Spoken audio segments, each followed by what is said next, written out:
Hi everyone, good to see you on my channel today. Today I will tell you a wonderful story. It is full of love and kindness. I hope you enjoy it and I wish you an enjoyable viewing experience. Thank you. It was a sunny April day. The huge gates of the local prison opened. A man dressed in uniform came out of them, and a woman with a bag in her hands. She had blonde hair, stockings. She was thin, slightly pretty, and very young. "Holly, don't get caught by us again," the girl smiled. "I promise." "Thank you, Benedict. If it weren't for you, I don't even know."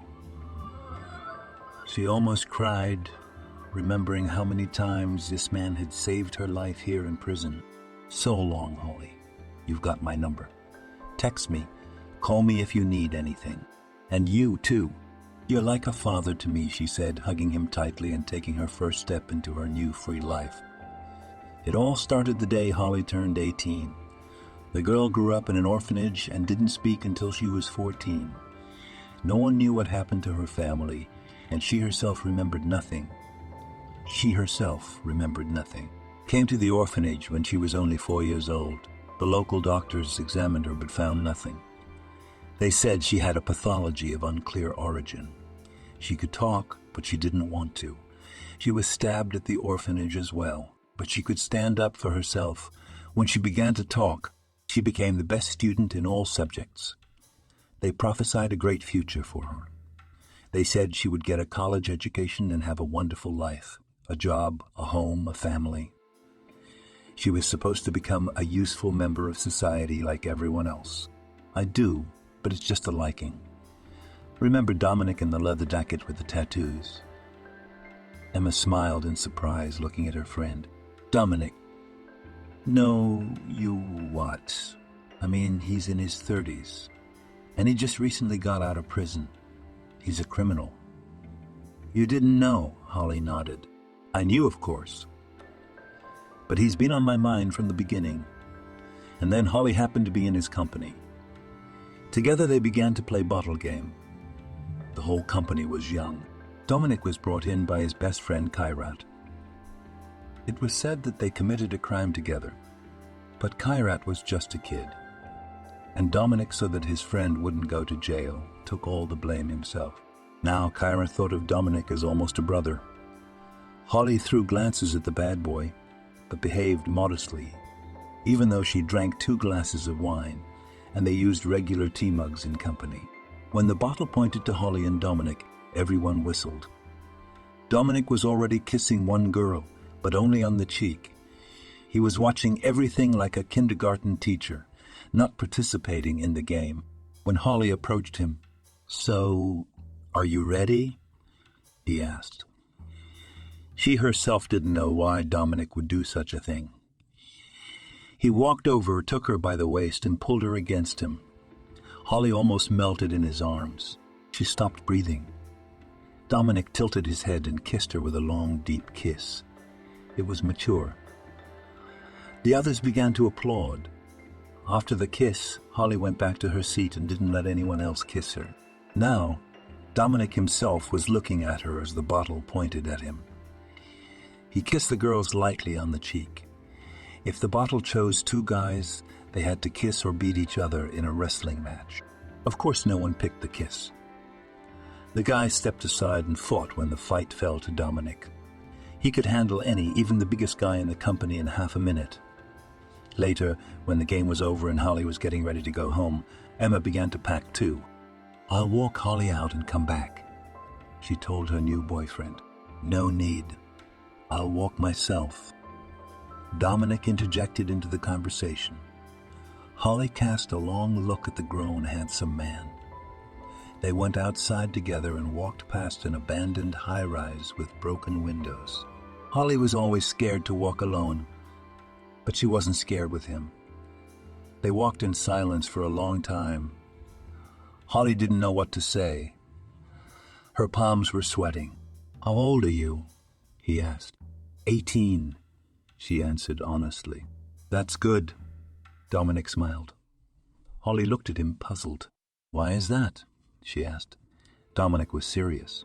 "That's the way you've never fallen in love," he said. Holly wondered.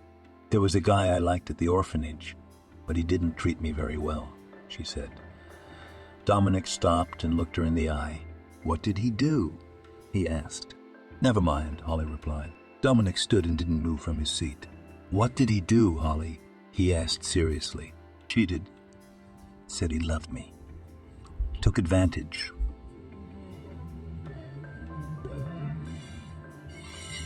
Abandon. The cheekbones on his handsome face played up. Holly didn't believe his emotions were sincere. It seemed to her that he only wanted to impress. "What's his name?" he asked. "Oh, come on, does it matter now?" she demanded. "Evan," replied Holly. Dominic looked at her gravely and stopped talking. They reached her house that way without saying a word. "That's it. I'm here." "Thanks for walking me home," Holly said. "Except you didn't have to lie about falling in love." Dominic didn't say anything back, just walked away. Holly continued her part-time job during the day. One evening, the phone rang. "It's Evan." "Evan who?" he asked tiredly. There was barely enough money for food. She was frustrated and hungry. "This is Evan. From the orphanage, I'm calling to apologize. Your new boyfriend is a real psycho. He came over yesterday when me and the boys were on the roof. Grabbed my leg and almost dropped me. He said if I didn't apologize to you, he'd come back for me and teach me how to fly. So I apologize. I apologize. I apologize. I hope you tell him I called. I'm sorry, okay? I know I've been mean to you," said. A smile appeared on her face. "Okay? Run from him, Holly. He's a criminal. He's got nothing in his head. Only solves things by force," he warned. Holly dropped the call. Listening to the advice of a former beau who betrayed her, she thought. On the one hand, it bothered her that Dominic had done that. And if he had dropped Evan, that would be murder after all. On the other hand, for the first time in her life, she thought his words were a sweet lie, and he proved it with action.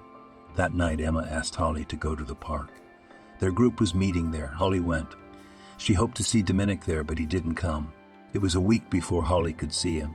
It was at a party at an acquaintance's house. "Evan called me and apologized," she said.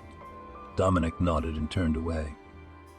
Holly realized that she had offended him with her words. "I'm sorry I didn't believe you." Dominic turned to her, his cheekbones played. "I always take responsibility for my words," he said stiffly. Holly nodded and took his hand. The touch almost made him flinch. Holly felt anxiety gripping her too. They just sat next to each other. Then she started to go home, and he went with her. They held hands all the way that night, and the conversation didn't click. Walking her out, he looked her in the eye. "This is the first time I've ever been afraid to kiss someone," Holly smiled. "Why?" she asked. "Just yesterday you were a kid. You're only 18 after all. I'll be 19 soon." "How soon?" "In 8 months." He shook his head and smiled. Holly kissed him herself, afraid for the first time that he would never make up his mind. She would regret missing such an opportunity. If anyone approached Holly, Dominic would get terribly jealous. She always reassured him not to drive all her friends away. But eventually all the guys started to keep their distance from her, and Holly herself was less and less likely to approach anyone. She didn't care. She didn't care. She had fallen so deeply in love with Dominic that she'd forgotten all about him. She didn't know what he did for a living. "Kairat is coming for you now. Don't ask anything. Get in his car and don't take your cell phone with you," he said. Holly knew from his voice that it was serious. She hung up, but no one came. Dominic hadn't been in touch, hadn't slept at home in 24 hours for the first time in ages. And Holly was worried sick about him. But then it turned out that he was in jail. Kairat didn't have time to get to Holly. They arrested him too and took him to the station, and he never came home from there. It was only there that Holly found out what her lover had been doing. She tried to contact him, And when she succeeded, Dominic refused to see him. She was shocked, not knowing what to think. The girl was going crazy, not eating, not sleeping. Why had he treated her like that? He might as well have been a criminal. He did God knows what for a living, but he loved her. Holly began to faint from hunger and ended up in the hospital. Doctors diagnosed her with nervous exhaustion. She was barely out of bed when Kyron entered her room. "Holly, I came to talk to you. Dominic knows you refuse to eat. Don't be like that. He asked me to explain everything to you. He hasn't fallen out of love with you. It's just that he's facing a lot of jail time right now. He's doing everything he can to keep you from going as a contestant," Kyrat said, and Holly rose on her elbows. She was pale and haggard. "Why did he refuse to meet me? Is that any way to go? He won't make himself wait for him for years, and he won't forgive you for getting a criminal record now because of him. You're young, you've got everything ahead of you. And Dominic will come out of prison a deep old man." Holly couldn't believe her ears. What on earth had he done? Illegal substances. Beating up a police officer is robbery. "There's so much I can't remember. What about you?" she asked. "Dominic made sure I didn't sit down again. He has his own methods. I should have been behind bars by now. He refused to talk to protect you, but he was told a firm no about you. You could have turned in a couple of drug dealers to save me. And he did. Frankly, I think he'd be killed in prison for betraying others. He took that risk because of me.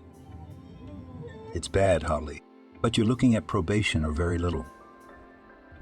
You'll forgive us." Holly saw things differently after his visit. He could have quit, but he didn't. He knew what he was doing and he put her in danger. Holly stayed crystal clear. In court, he told the whole truth. And even the judge knew she wasn't lying. "Well, what's your beef? What's your problem? Calm down already. Even I wouldn't risk going near them."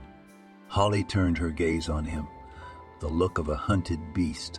"If you don't say anything, it's worse. I grew up in an orphanage." "I know," Benedict sighed. "And why can't you just be aloof and be like the others?" "Because I'm not like the others. If they kill me, they kill me. I'm not here for my crime. They want to send me to the other world. So I won't run from death, I don't care. But I won't betray myself. I won't betray myself. I am what I am," said Holly. Benedict looked at Holly as if he had never seen her before. As a matter of fact, he had at that moment. He saw what kind of person she was and quietly conveyed through the others that if anyone touched her, he would be very unhappy. Holly was left alone. She was able to spend the rest of her time in jail in peace. Benedict petitioned for her parole after a year, but the request wasn't granted until 7 months later. She knew Dominic had been sentenced to 18 years. He refused to give it up. He was guilty of putting her in prison doing what he was doing. He should have foreseen this outcome, should have understood that he was putting her in danger. "You're as prickly as that plant," they told her, "and it has helped you survive within these walls. Grow it as a memory of what it was. But don't forget to hide your thorns with those who love you, understand and accept you." She tucked her hair into a ponytail at the back of her head and set about cleaning up. There was music playing from her old phone. During the time she had been in jail, new songs from her favorite band, Vintage, came on. Toward evening, Holly drove to the restaurant of the same name. "I'm from Benedict," she said.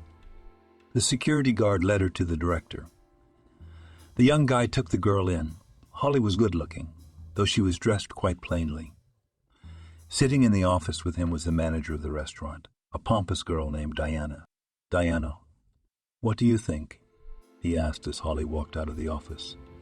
She stopped to tie the lace on her shoe, and everyone listened through the door to the janitor, since that jailer asked for her. "So be it, but you can't take her as a waitress. She's a sitter," Diane resented. John, who was the director, having inherited the restaurant from his father, shook his head. "The jailer is a human being, too. It's just his profession, he said. Diane, Benedict is my godfather. I can't say no to him. I've already promised I'd hire her as a waitress.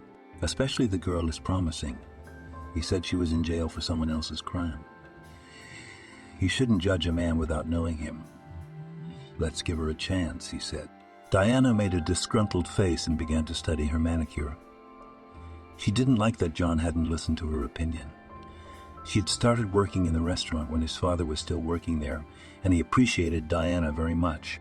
When John came back from abroad, Diana set her eyes on him, but he stubbornly addressed her as you and pretended not to notice her. Holly set to work almost immediately. Not everything was working out. Now she dropped a plate or spilled tea in her lap. It doesn't happen to anyone. Everyone showed humanity. Holly was always extremely attentive to each of them, thought Diana. But Diana was very hard on the girl, openly disliked her, and every plate was added to the fines to her wages.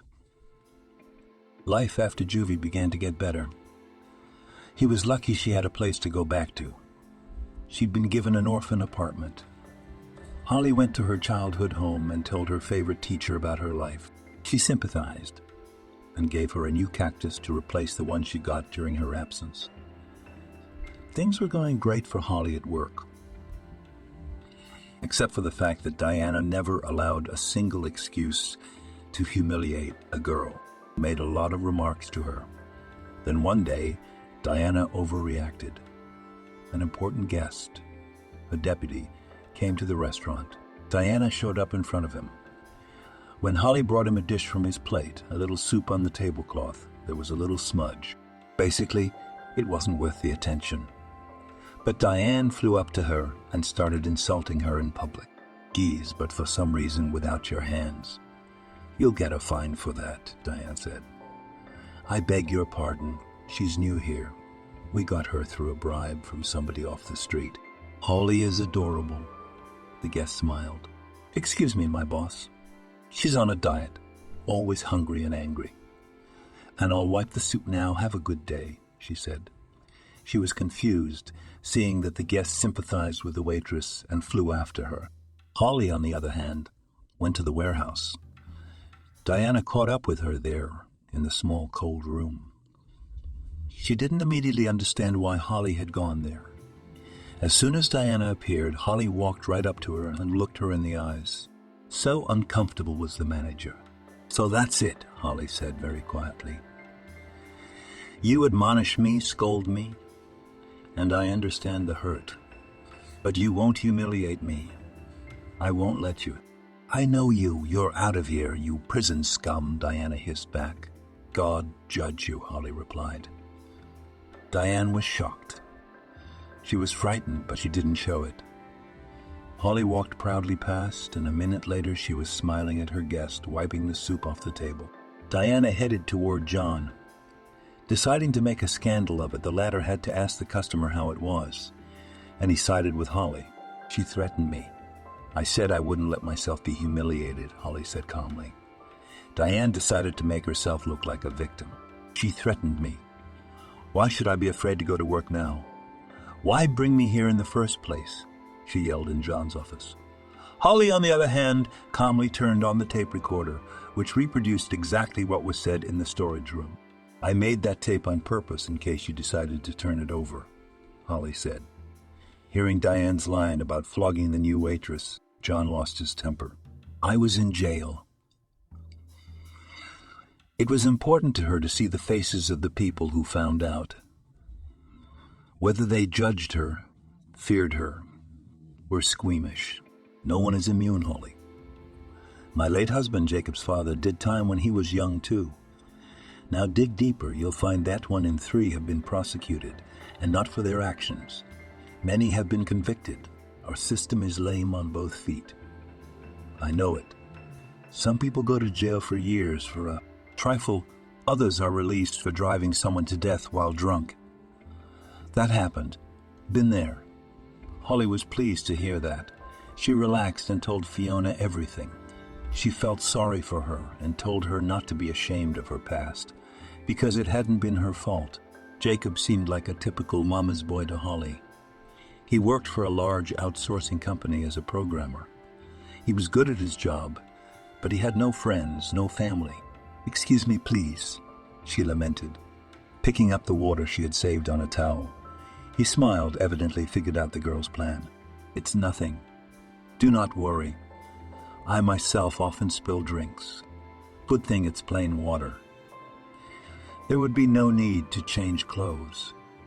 He said nothing more to her, and Holly went to the back of the restaurant.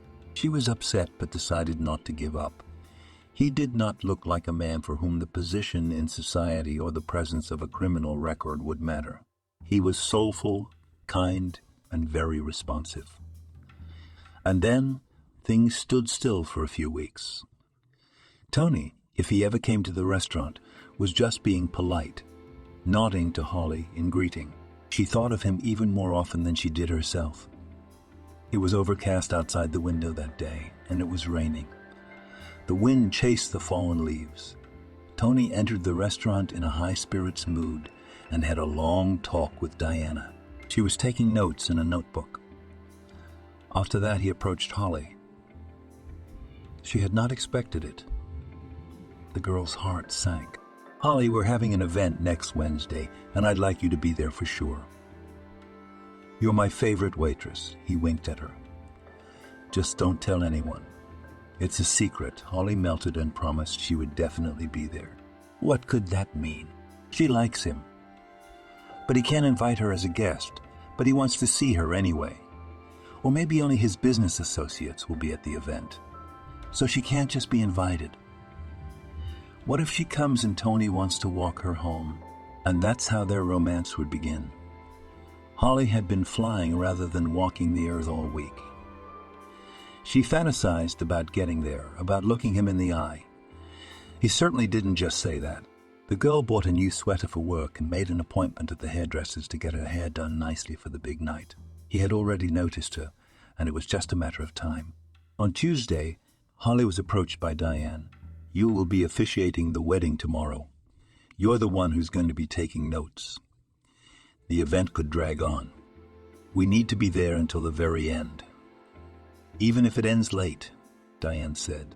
She was dressed, as always, as if she'd just been photographed for a fashion magazine, and she happened to pop into the restaurant. Holly raised her eyebrows. So Tony's event was canceled. "There's going to be a wedding. Did he reschedule it or cancel it?" Holly asked. "Neither. It's going to be his wedding," Diane replied. The manager noticed Holly's face change when she heard about Tony's wedding. "Didn't you know? Is he getting married tomorrow, or were you counting on something?" Diane raised her eyebrows. Holly looked embarrassed, shook her head, and ran off under Diane's sneering smirk. She stared after Holly for a long moment, wondering what she had in mind. Where's Tony and where is she? Is she playing Cinderella? She muttered to herself. Holly came to the wedding as promised. She'd cried for hours, and then she'd wiped away her tears, taken a contrasting shower, and canceled her trip to the barber shop. After all, she had never seen him with a girl. That's why she thought he was single, and there wasn't a ring on his finger. Once again, the girl's heart broke. How hurtful was that? And why had she managed to fall in love with him in the first place? Holly recalled how Fiona had cautiously questioned her the other day about whether she had someone apparently for Jacob. Holly said that she was single, that their relationship was just beginning. What a stupid thing to say. She didn't feel bad about Jacob, though. There was no point in giving him hope anyway. Toward midnight, Holly finally pulled herself together. No, she still wanted to be the bride. But now she felt clearly that there was no chance. To her, a married man was a genderless creature. She had grown up without parents, and family was her dream. A real big family. Holly would never go into someone else's. She wouldn't even try to fight off another man's husband. Tony looked happy, but the bride was the happiest of all. She was loud and bright, so beautiful that you wanted to rest your envy right there. Holly handled her emotions. She smiled at the guests, sincerely congratulated the groom, and wished him happiness. There was no way she could understand what Tony saw in this girl. Yes, she's beautiful. Even too beautiful, probably. "Will you please tell Elizabeth the bride," he pronounced. Holly nodded, and the guy immediately withdrew. On his back was the emblem of the local courier service, and Holly found the bride and was about to walk toward her when the envelope slipped out of her hands. She bent down to pick up its contents and was taken aback. Inside were pictures. Holly took to looking at them. In the picture was some girl who looked like a bride. Very much so, in fact. Only in all the pictures she was sitting in a wheelchair. Could that be her sister? What's that? There was a sound behind her and Holly flinched.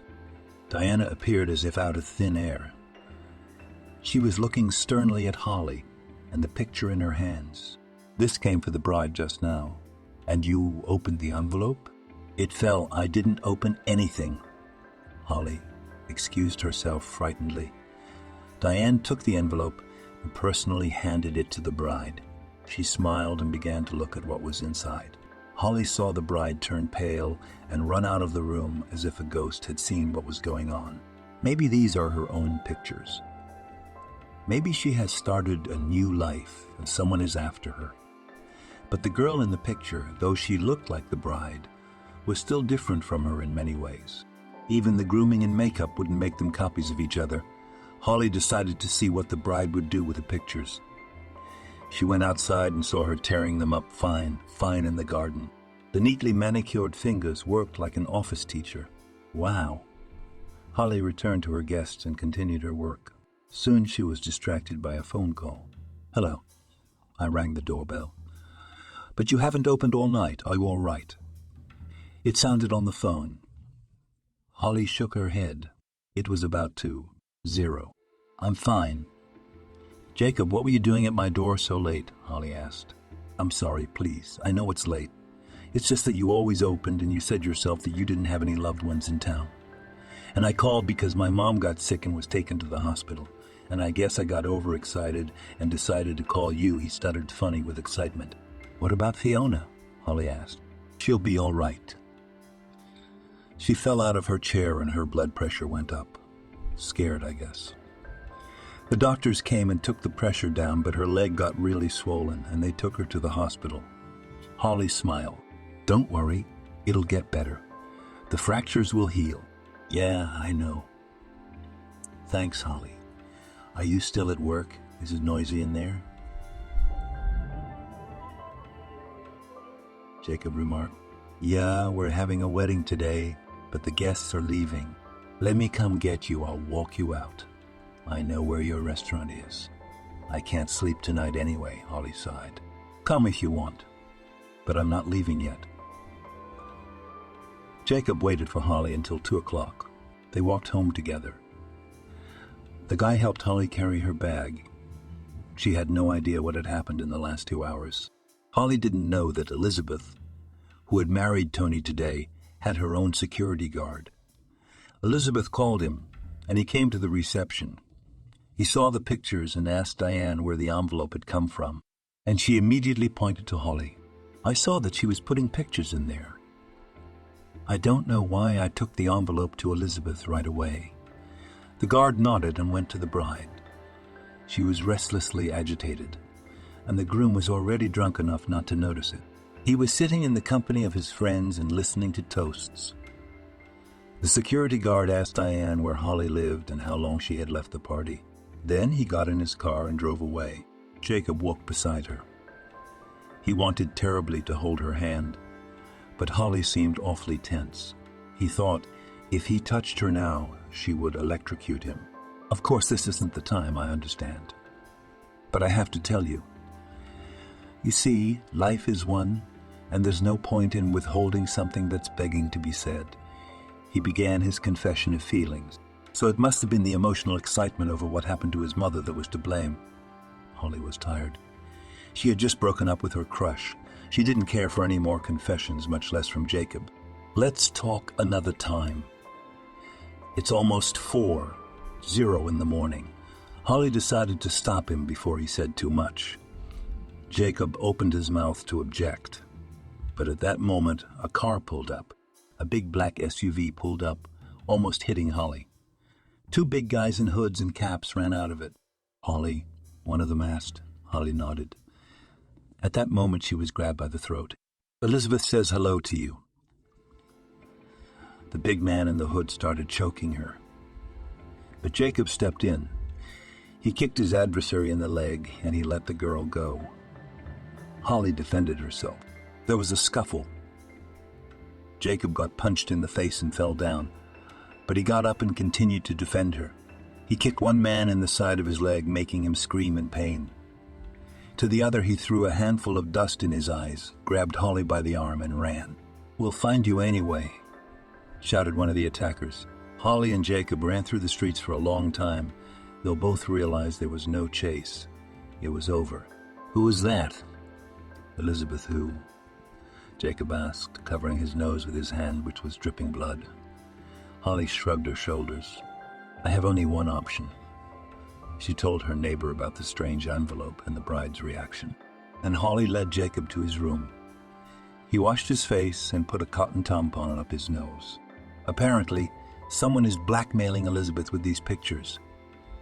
So she's done something wrong. Maybe this girl is in trouble because of her. But what does that have to do with you? I don't understand. Are you sure there was no enemy with that name in the colony? Holly shook her head. I didn't have anyone with that name behind bars. It sure had something to do with the envelope. Our superintendent saw me looking at the pictures. They just fell out, you know. I looked. Well, yeah, got curious. On the back of the envelope was written from Elizabeth. I thought at first it was just money as a wedding present. Who is this Elizabeth who looks so much like this Elizabeth? They're hardly sisters and they wouldn't be named alike. Jacob shook his head. Well, if they're half-sisters, they might as well be. You know, if it makes a difference to you, we can search through my state of the art facial recognition system for this girl. Get a composite sketch and we'll look for her. Can we do that? Sure, smiled Jacob, and adjusted his glasses, skinny-fingered.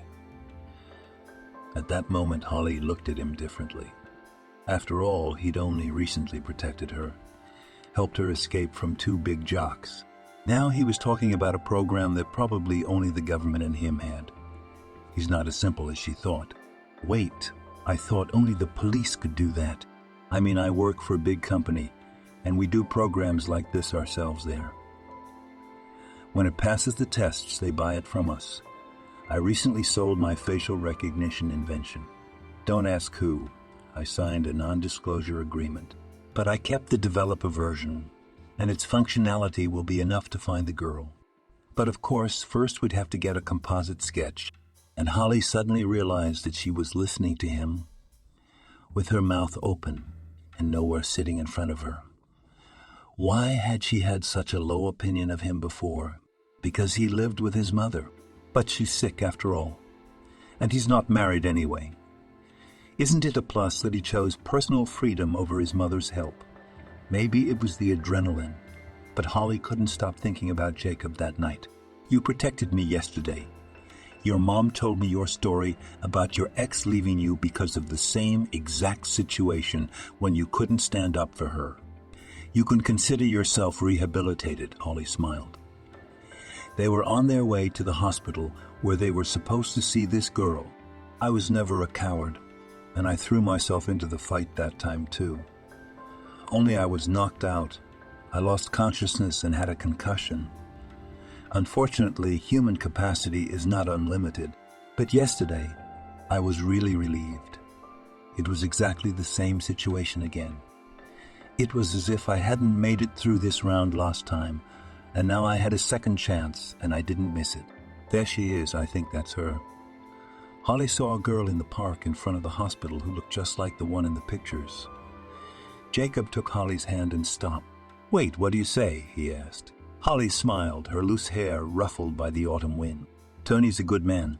I don't want him to get some con artist as a wife. God knows what's behind all this. I was attacked yesterday.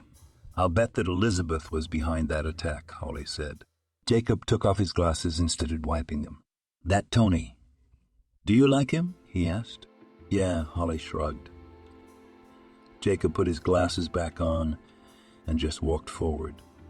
It was a blatant insult, and Holly noticed it, so she almost ran after him. Jacob walked up to the girl and smiled at her. "And you, Elizabeth?"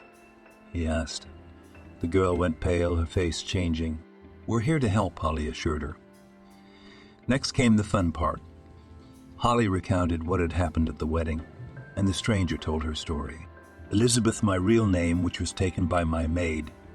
Ginny grew up in our house, was the daughter of my parents' maid. They had their own room. Ginny's mother found herself alone with the baby, and my father found out about it and took her in. When our parents died, we weren't alone. We grew up together. She was only a year older than me. Why didn't you go to court, to the police?" "I was afraid she'd kill me. But when she seduced Tony, that was the last straw. I asked the pizza delivery guy to take my pictures to the wedding. Have him look for me. Try to find me. I must have given myself away. If they'd find me that quickly, she would too." Jacob shook his head. "No, we have our own base, and no other people have access to it. They might find it, but not that fast." And Holly was extremely indignant. "And you're living here without papers now. So why did she stick her passport in my pocket? When we went to those rocks, I didn't see it until later. That's how I got back. All the documents were there. She must have thought I'd be buried there under her name. She'd become me. It's bad when you don't have anyone who remembers you by sight well enough. I had no friends or family. I was only in my father's business. Besides, I wasn't on social media. She started a page on my behalf right after I arrived. There were before and after pictures. She and I really looked like sisters. Jeannie even thought her mother gave birth to her from my father. That's why he took them in, for a reason. But I don't believe that. Why didn't you take the test?" "I don't know. She suggested it once, but I just laughed." "Why would you? We don't look that much alike. But my long absence and the weight loss did the trick." "How do you know Tony?" Holly asked. "We were friends when we were kids. Then, when I went abroad, we kept in touch. I was in love with him, but I didn't dare send a photo. I was a fat girl. I lost weight for him. Apparently, he found it under my name and did not recognize." Holly persuaded Elizabeth to call Tony. She was reluctant for a long time, but finally she made up her mind. When she dialed his number, she almost cried. He might not have seen her since she was a child, but the voice should have recognized Tony. "Who's speaking?" he asked.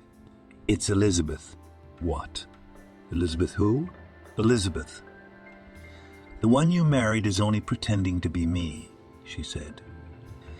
There was a ringing tone on the other end. Holly snatched up the phone, wrote down the number, and called from her own phone. "Hello, Tony.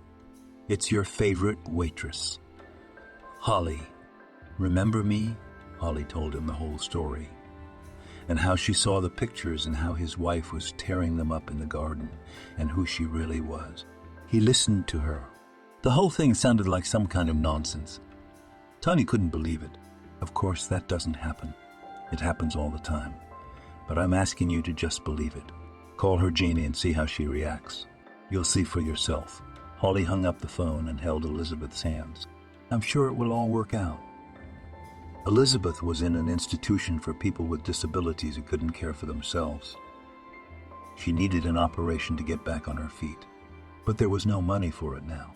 Holly wondered why the bride was so scared. Of course she was. She thought she'd killed the poor girl, and she thought she'd sent her pictures. And Holly also realized that those guys hadn't just come to scare her. They might try again, might want to kill her. Holly and Jacob were on their way home in the evening. "Can I sleep over at your place?" asked Holly timidly. "All right," he replied indifferently. He was offended that Holly was using him to end up with Tony. That's exactly what he decided. He put her in her mother's room, and he himself lay in his bedroom. And Holly wanted him to come, to hold her, to cuddle her. But that didn't happen. I must have lost him, she thought, falling asleep. The next day, Holly woke up to the phone ringing. It was Tony. Holly, hello. I'm calling you from the airport. Thank you so much. It's scary to think what would have happened if it wasn't for you. I trusted her, didn't I? No, I knew she didn't look much like the Elizabeth I knew, but I got her anyway. I called her Jeannie yesterday, and she turned around. Realized I knew, and she came at me with a knife and almost stabbed me to death. I called police. They arrested her. I want to see the real Elizabeth. Please tell me where she is. Holly told him the address and hung up. Congratulations. He's going to divorce her. He's all yours now, said Jacob, who had heard the whole conversation. Holly got to her feet, walked over to him, and looked him in the eye. I don't need him. I found someone better, she said, and kissed him. Of course, Jacob, in love with her to death, couldn't resist. From that moment on, Holly and Jacob never broke up. The real Elizabeth managed to get her fortune back, and Ginny was arrested. She had a chance to escape, but she couldn't because she began transferring all the money to her account overseas. That's what got her caught. Greed killed her, already in prison where Elizabeth was brought in by Tony. Jeannie confessed to everything. I always believed we were sisters. I thought my mother gave birth to me from your father. You refused to take the test. I thought you just didn't want to share the condition. So I took the test myself and it came back negative, but I realized I wasn't ready to lose this life. Why do you get everything? I get nothing. I grew up in this house just like you, but I'm only a servant in it. Is that fair? Tony only shook his head. Don't worry.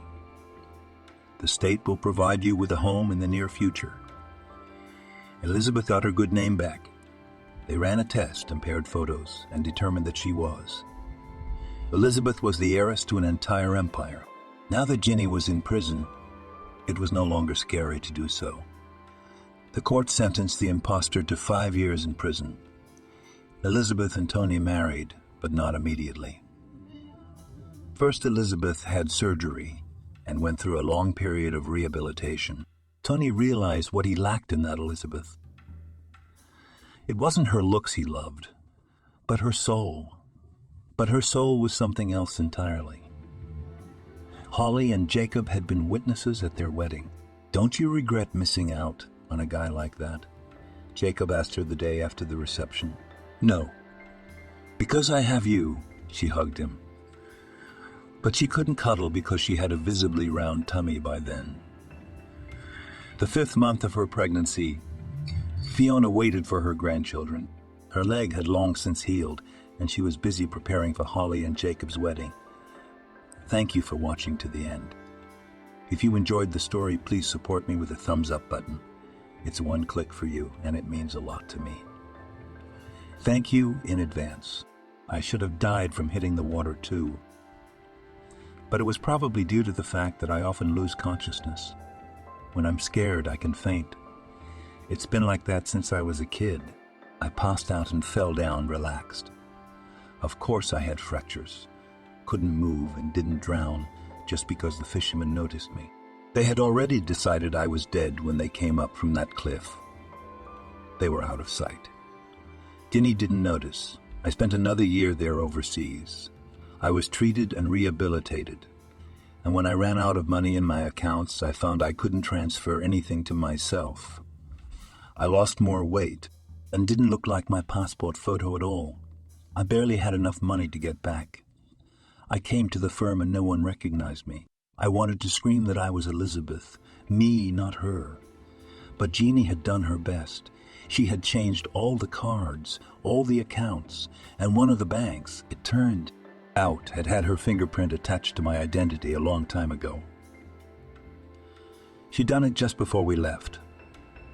Holly listened to this and couldn't believe it. We were walking on the rocks, and she suddenly started talking about how much she hated me. I was shocked. I didn't know what it was about or what was wrong. I thought of her as my best friend, my sister. I never complained if she did something bad at her job. I was afraid of hurting her. She started saying she was tired of me having everything and her having nothing. She loved our house very much, but the fact that it belonged to me did not suit her either. She even recalled that her mother treated me better than she did. As a child, I was easy, going quiet, and Ginny was always breaking the rules. I told her to break up peacefully. I promised to help her with money. I thought she was just nervous, but I didn't want to lose her. She laughed and told me all this because she had come to kill me. Jeannie pushed me off a cliff and drove away in my car. At that time, she became more like me than I was. I was lucky I fell exactly where it was deep. There were rocks everywhere, and I don't know how, by some miracle, I didn't hit them. She worked for me, but we were always friends. Mom and Dad left early, one after the other. I was their later child. They left me a multi-million-dollar fortune. Ginny got an education, but not many places pay as I do. Besides, that one is her home. She grew up here. She didn't want to leave. And I was just glad to have at least one family member. I had to go away on a business trip for a year because of work. I asked Jeannie to come with me, and she said yes. I had always been a little fatter than she was, but I decided to lose weight. Ginny helped me. The assignment dragged on, and she and I stayed there for another year, and then some more, Elizabeth recounted. No one had seen me back home for 3.5 years. I didn't have any close friends left. I got a different haircut there, and Jeannie started dyeing her hair the way I did. I noticed that she was copying me, like she was imitating me. I was flattered by that, and I didn't understand why she was doing it. I ended up losing 27 kilograms in those 3 years and became the person I am today. Before I left, Jeannie talked me into going to the countryside with her. They decided that they should go to bed at 4. She gave up the idea of going to the police and decided to act on her own. Of course, you can't forget a man in one day, and he still had feelings for Tony. There was still hope that his fiancée would turn out to be a bad person, and he would be free, though it was, of course, very hard to believe in such an outcome. The next day, Holly and Jacob compiled a sketch and found the right girl. She was in the clinic, according to the information Jacob had managed to get. Holly was never tired of marveling at how smart and shrewd her neighbor was. She saw him now as more than a mama's boy who, at 32, had not yet moved out of his parents' house. He was absolutely incredible next to him. Holly felt like a little girl. It seemed like he could do anything. But does it really matter? The bride acted arrogant and somewhat reminiscent of Diana. That one was in the workplace too, and kept throwing contemptuous glances in the direction of her most disliked employee. Suddenly, an unremarkable kid entered the building. He was young and clearly not part of the society that was celebrating the wedding today. Holly noticed him, but didn't do anything about it. Suddenly, he had come at someone else's request. Observing the unknown loser of everything at the celebration, Holly noticed that he was holding something like a letter in his hand. The kid searched for someone with his eyes for a long time, and then came up with nothing better. Holly didn't hurt his feelings, but she didn't give him any reason to get his hopes up. Jacob seemed to her like a typical son by his mother's skirt, a nerd to the core, a typical young man. Would he understand her, given the school she'd been through? Hardly. Time passed. Holly had finally adapted to the free life. She liked her friend, the director of the restaurant, John. In the evenings, they often sat together at the VIP table and discussed something. Holly always tried to serve their friend herself. The friend's name was Tony. He was elite, came in an expensive car, and dressed dapper. Tony was the son of a prosecutor. Everyone in town knew his social standing. The guy was much higher than John's. But Tony never boasted about it. On the contrary, he behaved very modestly, always thanking the waiters, leaving generous tips. To make him pay attention, she decided to casually spill on him. Fiona said he had a girlfriend, but she left him for another guy. They were attacked by bullies late at night, and Jacob couldn't protect his girlfriend. The jock guys interceded for them. Jacob was knocked out with one punch. He lay on the ground unconscious, but his girlfriend held a grudge. Eventually, a month later, she claimed she was having an affair with the guy who saved her from the attack. They exchanged numbers, started texting each other, and eventually she left for the guy from Hill to nerd out, someone who could pick her up and protect her. Jacob was very worried. He even decided to join a gym to get in shape and get the love of his life back. But then he changed his mind. Why change yourself to fit someone else? It was more important to be yourself and find someone who cared about you without masks. Somehow it seemed to him that Holly could be that person.